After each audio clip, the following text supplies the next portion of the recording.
একটা ছেলে ধরেন আমাদের সমাজে এমন হয় যে সে একটু নামাজি কালামি, একটু মসজিদ মাদ্রাসা মাহফিল নিয়ে থাকে। আমরা তাকে কি বলি? মুলেগিরি শুরু করছিস না, এবার তো মুলিশা বগি বলে, কি বলে না বলেন তো?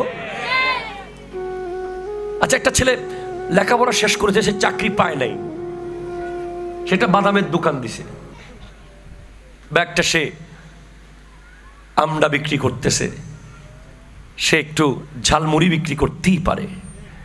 এখন আপনি কি করতেছেন? আরে অমুকের পোলা, পরিবার কত সম্মানী ছিল, এখন সে বাদাম বিক্রি করে, শেষ করে দিয়েছি আমরা।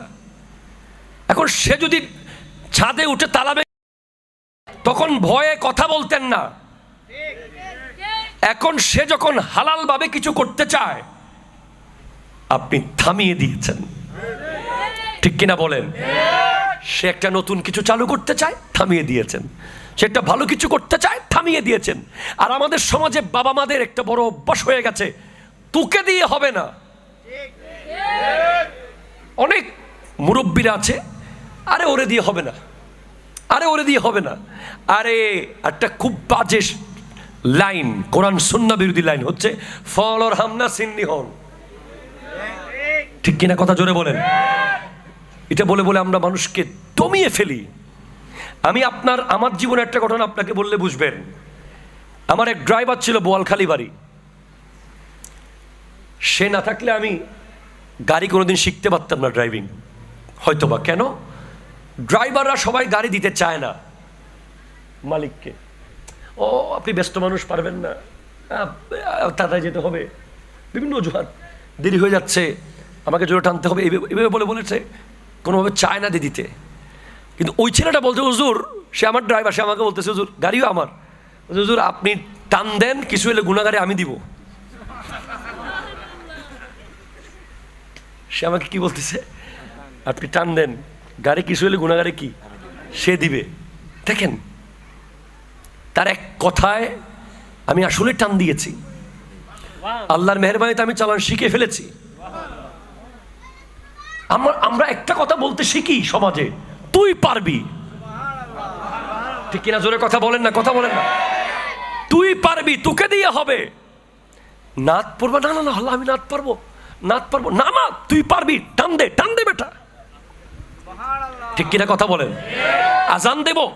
আরে দিবি, তুই পারবি আজান দিতে, তুই দিয়ে দেখ, অনেক সুন্দর হবে, ঠিক কিনা? কথা জোরে বলেন। আমি কোরআনে হাফেজ হতে পারবো? হ্যাঁ তুই পারবি। আমি জামিয়ার ছাত্র হতে পারবো? হ্যাঁ তুই পারবি। আমি বক্তব্য দিতে পারবো? হ্যাঁ তুই পারবি। আমি গাউসে কমিটির সভাপতি হতে পারবো? তুই পারবি। এই পারবি জিনিসটার অনেক মূল্য। আজকের সমাজের যুবকরা প্রতিনিয়ত অবক্ষয়ের দিকে যাচ্ছে। সে যা পারে তা করতে দেওয়া হচ্ছে না, তাকে প্রতিদিন রেফারেন্স দেওয়া হয়। অমুকের পোলা ডাক্তার হইছে, তুই কি হইছস?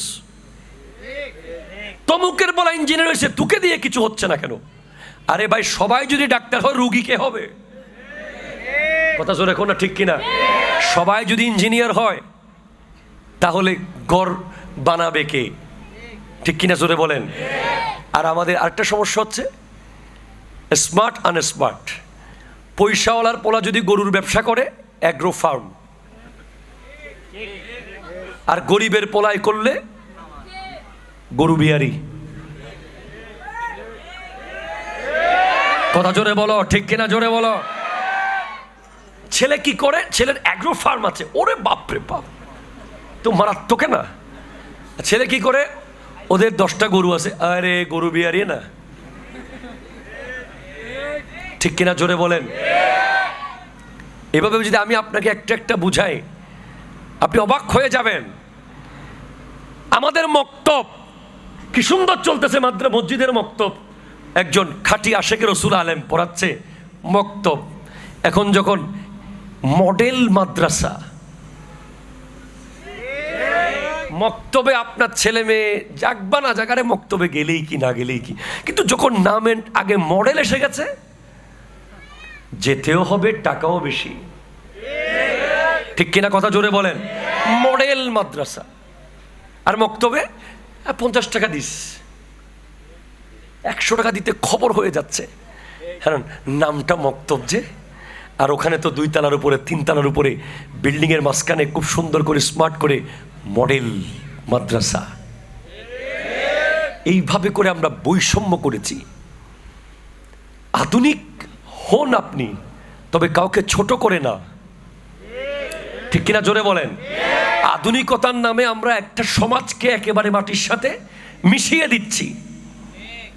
ওনার পক্ষে তো মডেল মাদ্রাসা দেওয়া সম্ভব না, উনি মসজিদের মুয়াজ্জিন, উনি মক্তব পড়াবে, ওনার পক্ষে একটা রুম ভাড়া নেওয়া, একটা বিল্ডিং ভাড়া নেওয়া, আপডেট করে সেটাকে সাজানো, এরপরে ছেলেদেরকে ইনভাইট করা, পোস্টার করা, হ্যান্ডবিল করা পসিবল না। তাই ওনার অ্যাবিলিটি অনুযায়ী উনি মক্তব পড়াচ্ছে, আপনি ওটাকে উৎসাহিত করেন, ঠিক কিনা কথা বলেন। এইভাবে আমার নবী উৎসাহিত করতেন। আরে জোরে বলেন ভাই সুবহানাল্লাহ। আমি উৎসাহিত করতে বলেছি, এটা নবীর অনুসরণ। আমার নবী যখন অসুস্থ হয়ে গেলেন, হযরতে সিদ্দিক আকবর রাদিয়াল্লাহু তাআলা আনহুকে আমার নবী হযরতে আয়েশা সিদ্দিকাকে বললেন, তোমার আব্বাকে বলো আমার মুসল্লায় গিয়ে যেন ইমামতি করে। তখন আয়েশা সিদ্দিকা রাদিয়াল্লাহু তাআলা আনহা বলছেন, পারবেন, আমার আব্বা দুর্বল মানুষ, উনি আপনাকে জায়নামাজে না দেখলে উনি বেহুশ হয়ে যাবে, কষ্ট হবে ওনার, উনি পারবে না, কিভাবে আপনার নামাজের জায়গায় উনি দাঁড়াবে। আমার নবী বলছেন, আমি বলছি সে পারবে, তাকে যেতে বলো। এই পৃথিবীতে একজন ব্যক্তি যার পিছে আমার নবী নামাজ পড়েছেন, একটু জোরে বলেন সুবহানাল্লাহ।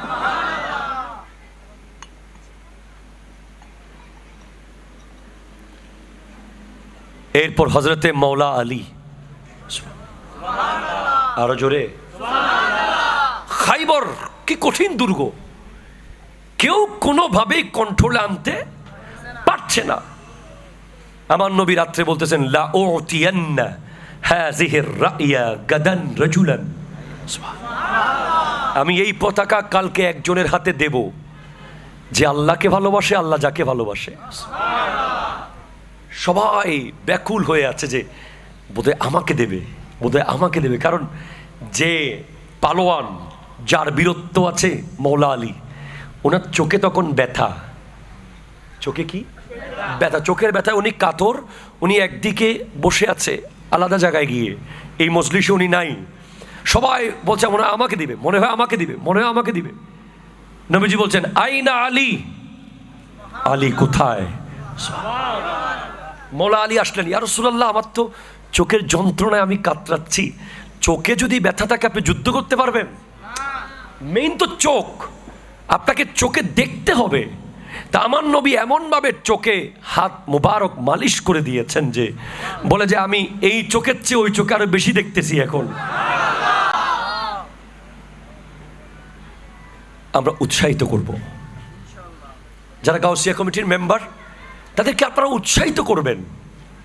এই ছেলে অমুক দল, সমুক দল, অমুক দল করে আপনাকে মামলার আসামি বানাইতে পারতো, এলাকায় ত্রাস সৃষ্টি করতে পারতো, কিশোর গ্যাং বানিয়ে এলাকার মানুষের ঘুম হারাম করে দিতে পারতো। কিন্তু সে আজকে গাউসিয়া কমিটির মেম্বার হয়েছে। সে সকালবেলা, দুপুরবেলা, রাত্রিবেলা যখন যাই করে বলে যে কোথায় যাচ্ছিস? গাউসিয়া কমিটির একটা মিটিং আছে। কোথায় যাচ্ছিস? গাউসিয়া কমিটির অ্যাম্বুলেন্স নিয়ে যাচ্ছি। কোথায় যাচ্ছিস? গাউসিয়া কমিটির অক্সিজেন নিয়ে যাচ্ছি। কোথায় যাচ্ছিস? গাউসিয়া কমিটির মাহফিলে যাচ্ছি। আল্লাহ এবং রাসূলের অনুগত সাহাবায়ে কেরাম কেমন অনুগত ছিলেন? একটু জোরে বলেন না ভাই সুবহানাল্লাহ। কেমন অনুগত ছিলেন? আমরা নবীজিকে দেখতেছি না,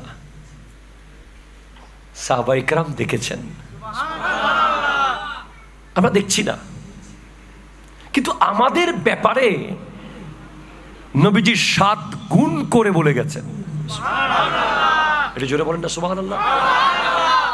নবীজি বলেছেন, তুবা লিমান রানি ওয়া আমানা বি ওয়া তুবা 7 মাররাতিন লিমান লাম ইয়ারাউনি ওয়া আমানা বি।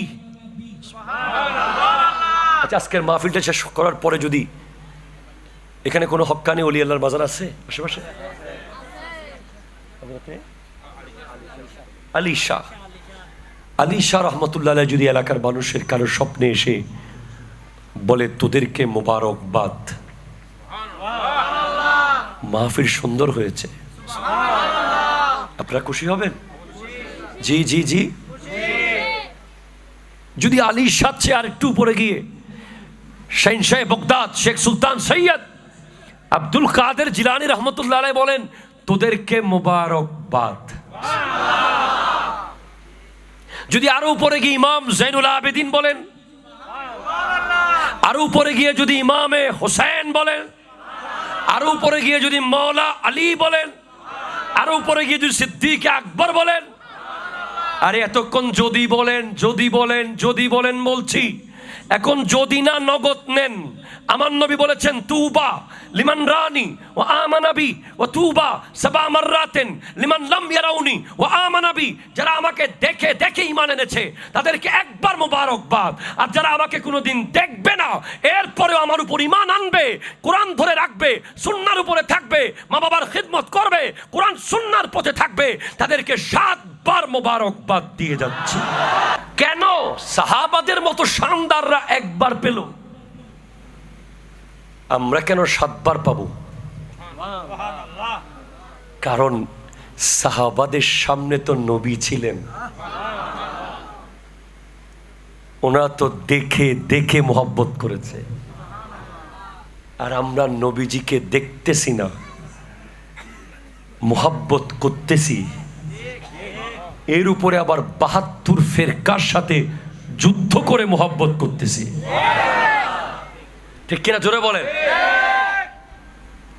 আমরা কেউ যদি একটু কোরআন তিলাওয়াত করি 10,000 শয়তানের বিরুদ্ধে করে করতে হচ্ছে। আমরা কেউ যদি একটু দরুদ পড়ি 20,000 শয়তানের বিরুদ্ধে যুদ্ধ করে দরুদ পড়তে হচ্ছে। ঠিক কিনা কথা বলেন? আমরা কেউ যদি একটু কিয়াম করি, মিলাদ করি, জিকির করি, ভালো কাজ করি, সারাক্ষণ শয়তান চারপাশে লেগে আছে। সবচেয়ে বড় শয়তান তো এটা, আছে না নাই? সব শয়তানকে ইন্টারনেট, মোবাইল, ওয়াইফাই, মোটরসাইকেল, বন্ধু, turf, cricket, T20, football, PUBG, free fire, online জুয়া, অনলাইন গেম, এ সবগুলোকে জবে করে জিতে এসে ফজরের নামাজ। ঠিক কিনা কথা জোরে বলেন না? হযরতে ইব্রাহিম আদহাম, হযরতে ইব্রাহিম আদহাম, ওনার সাথে একজন ব্যক্তির তর্ক হচ্ছে, বলে বরকত নামে কিছু নাই। উনি বলছেন আছে, বরকত নামে কিছু আছে। বলে আমি তো বিশ্বাস করি না যে বরকত আছে। বলেন আমি বলছি আছে, বরকত নামে কিছু একটা আছে পৃথিবীতে। কে বলতেছে? ইব্রাহিম আদহাম রহমতুল্লাহ আলাইহি। বলে তাহলে প্রমাণ দেন। বলে বলো, কুকুর বেশি বাচ্চা দেয় না ছাগলে বেশি বাচ্চা দেয়? একটু জোরে বলেন। কে দেয়? কুকুরের বাচ্চা কি কেউ জবে করে খায়? কোনো দিকে প্রোগ্রামে রান্না করা হয়? কোনো জায়গায় দেওয়া হয়? ছাগল প্রতিদিন প্রতিদিন হাজার হাজার লক্ষ লক্ষ ঘরে, বিয়েতে, প্রোগ্রামে, রেস্টুরেন্টে জবে হচ্ছে। এরপরেও ছাগল কমে না। ঠিক কিনা বলেন? ছাগলের কোনো কমতি আছে? আপনি এমন এমন জায়গায় যাবেন, দেখবেন 2-4 কিলোমিটার একটা কুকুর দেখেন নেই, কিন্তু আপনি ছাগল পেয়ে যাবেন। কথা কয় না? ঠিক কিনা? তো কেন? বলে কুকুর বাচ্চাও বেশি দেয়, জবেও করে না কেউ, এরপরেও কুকুরের বাচ্চা দেখা যায় না। আর ছাগল বাচ্চা দেয় কম, প্রতিদিন জবে হচ্ছে হাজার হাজার লক্ষ লক্ষ, এরপরেও ছাগলের কমতি নাই। বলে কারণ ছাগল বরকতের টাইমে ঘুম থেকে উঠে যায়, আর কুকুর বরকত আসার মুহূর্তে ঘুমাতে যায়। 3টা ঘুম আছে, একটা কাইলুলা, একটা হাইলুলা, একটা আইলুলা। কয়টা? 3টা। আমাদের যুবক ভাইয়েরা বর্তমান সমাজে তারা 2টা ঘুম ঘুমায়, একটা হলো হাইলুলা, একটা আইলুলা। হাইল মানে হচ্ছে পর্দা। ফজরের নামাজের আজানের নামাজের পরে যারা ঘুমায় এদের রিজিকের সামনে পর্দা চলে আসে, এখানে কোনো বরকত আর হবে না। ফজরের টাইমে যারা ঘুমাবে আর আসরের পরে যারা ঘুমাবে এটা আইল, এটা ভয়ঙ্কর জটিল রোগ হয়ে যাবে। আর দুপুরে ভাতকে 15 মিনিট ঘুমাইলে এটা কাইলুলা, হাজার সুন্নাহ। রাতের ঘুম তো অবশ্যই সুন্নাহ, এটা শরীয়ত সম্মত, এটা দরকার সব দিক থেকে। কিন্তু আমাদের প্রজন্ম রাত 2টা বাজিয়ে ফেলেছে, ঠিক কিনা জোরে বলেন না? ইন্টারনেট, ব্রিজের উপরে গল্প। কিরে ভাই, তুমি ব্রিজের উপরে কেন গল্প করতেছো ঘুমের টাইমে? রাস্তার মোড়ে আড্ডা। এগুলো করতে করতে যখন বরকত আসবে, বরকত যখন ঘরে ঢুকবে, তার লেখাপড়ায় বরকত, চাকরিতে বরকত, ব্যবসায় বরকত, হায়াতে বরকত, সম্মানে বরকত, ইজ্জতে বরকত, তখন তার ঘরের দরজাটা কি বন্ধ, বরকত আর প্রবেশ করে নাই। আমি দেখেছি যে আওলাদ রাসূলকে, আল্লাহু আকবার, এত প্রোগ্রাম, 1 মিনিট রেস্ট করতে পারেন না, এরপরেও ফজরের টাইমে, তাহাজ্জুদের টাইমে, অন টাইম। আপনি কি মনে করতেছেন 70 লাখ মানুষ? আপনি তো জামিয়াতে দিয়ে চলে গেছেন, এবার জামিয়া আনতেছে কিভাবে সেগুলো? তাহলে বরকতের টাইমে এই প্রজন্ম ঘুমায়, এজন্য এই প্রজন্ম মারাত্মকভাবে অবক্ষয়ের দিকে চলে যাচ্ছে। As a father, as a mother, as a parents, as a teacher, আপনার জন্য খুব সিরিয়াসলি দায়িত্ব নিতে হবে যে সন্তানকে জাস্ট টাইম সুবহে সাদিকে, যে টাইমে আমার নবীর আগমন হয়েছে, এই পৃথিবীতে বরকতের আগমন হয়েছে, রহমতের আগমন হয়েছে, নাজাতের আগমন হয়েছে, ইজ্জতের আগমন হয়েছে, সম্মানের আগমন হয়েছে, ইনসাফের আগমন হয়েছে, শান্তির আগমন হয়েছে। কোরআন যিনি চিনিয়েছেন, রহমান যিনি চিনিয়েছেন, ইজ্জত যিনি দিয়েছেন, জামাত যিনি এনেছেন, হজ যিনি দেখিয়েছেন, যাকাত যিনি শিখিয়েছেন, ঠিক কিনা কথা জোরে বলেন? ওই টাইমে আপনি ঘুমাবেন না, আপনি ওই টাইমে জেগে যাবেন। একটু জোরে বলেন সুবহানাল্লাহ। তাহলে মান ইউতিইল্লাহ ওয়ার রাসূল, যে আল্লাহ এবং রসুলের আনুগত্য করবে। অনেকে শুধু আল্লাহ আল্লাহ আল্লাহ, তৌহিদ তৌহিদ তৌহিদ, লিল্লাহে তাকবীর।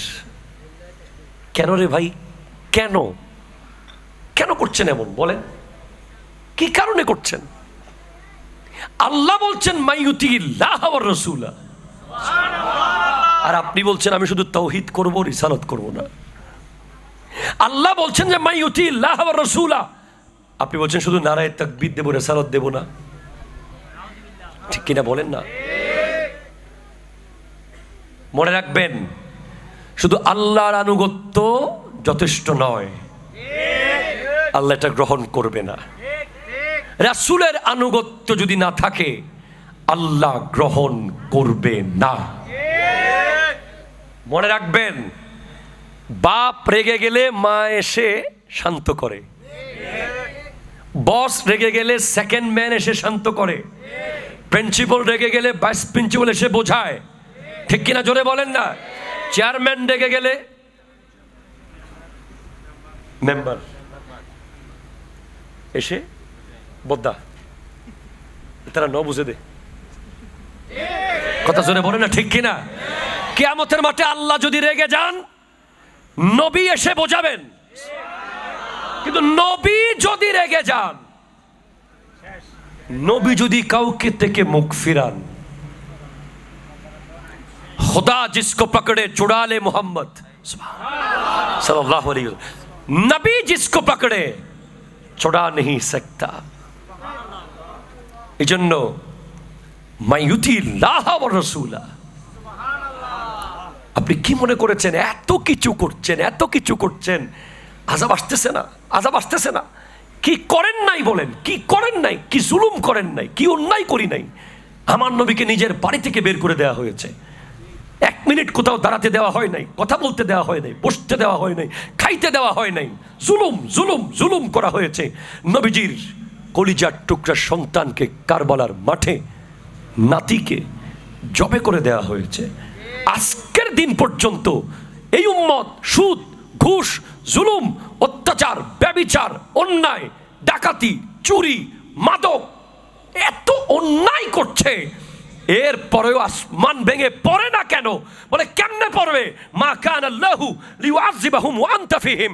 মদিনায় যতক্ষণ নবী শুয়ে আছেন, পৃথিবীতে কোনো আযাব আসবে না, আসবে না।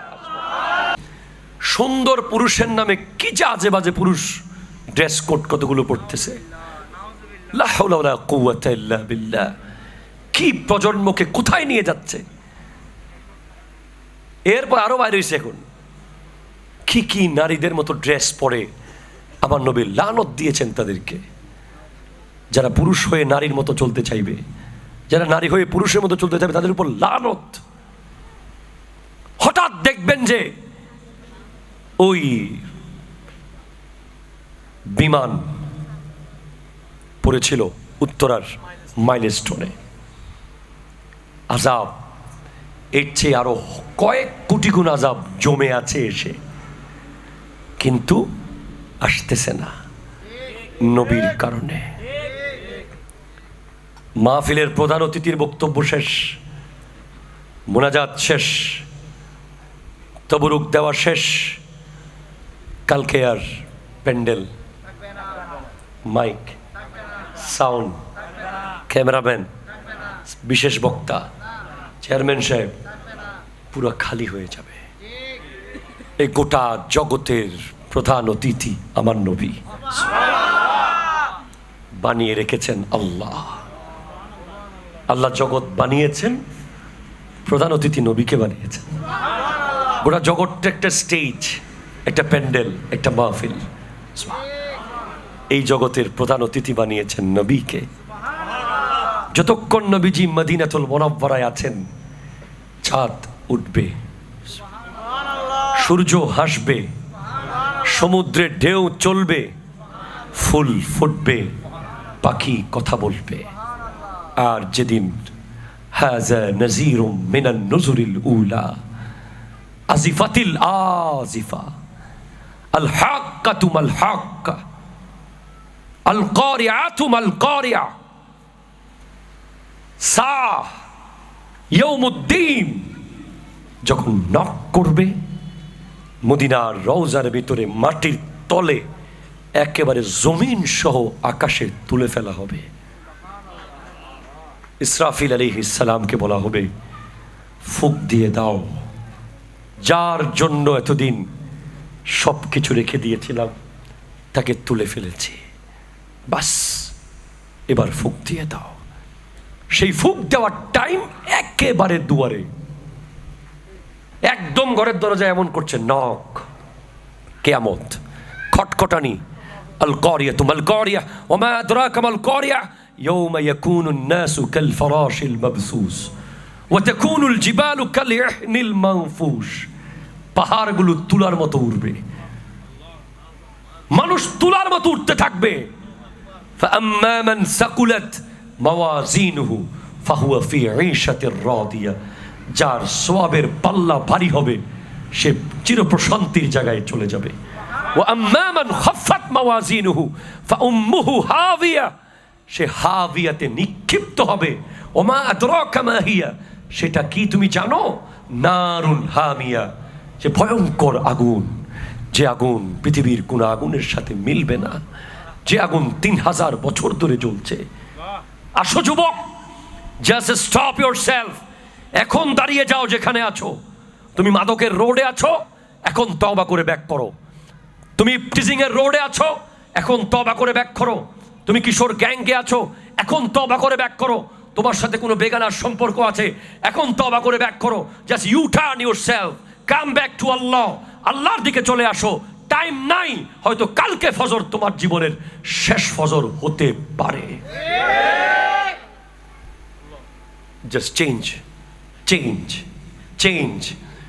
নামাজ না পড়তে না পড়তে যদি একদিন এমন হয়ে যায় যে নামাজ না পড়লে আর খারাপ লাগে না, তাহলে বুঝবা তুমি বাতি নিভে গেছে।